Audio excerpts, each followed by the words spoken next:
മദീനയുടെ ഒരു തെരുവിലൂടെ അള്ളാന്റെ റസൂല് നടന്നു പോയാൽ പിന്നാലെ വരുന്നവര് ആ സുഗന്ധത്തിന്റെ പിറകെ നടക്കുമായിരുന്നു. ആ മണം പറ്റി അങ്ങനെ പോവും. മദീനയുടെ ഒരു തെരുവ് കൂടി പോയാൽ അവിടെ മുഴുവൻ അങ്ങ് സുഗന്ധം പരക്കണം.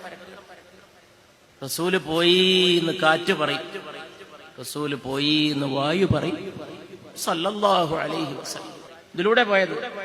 പിന്നെ എവിടെങ്കിലും പോയിട്ട് നിന്നാല് അവിടെ എത്തുമ്പോ കാറ്റ് പറയും അങ്ങോട്ടല്ല, അങ്ങോട്ടാ പോയത്.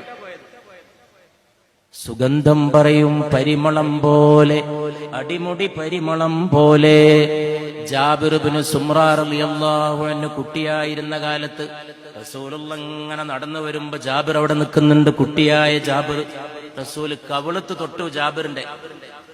ജാബിർ പറയാണ്, എന്റെ കവിളിൽ കുളിർമയും പരിമളവും ഞാൻ ഒരുപോലെ അനുഭവിച്ചു. നല്ല മണം, കവിളൊന്ന് തൊട്ടിട്ടേ ഉള്ളൂ സല്ലല്ലാഹു അലൈഹി വസല്ലം. വല്ലാത്ത കുളിർമയും.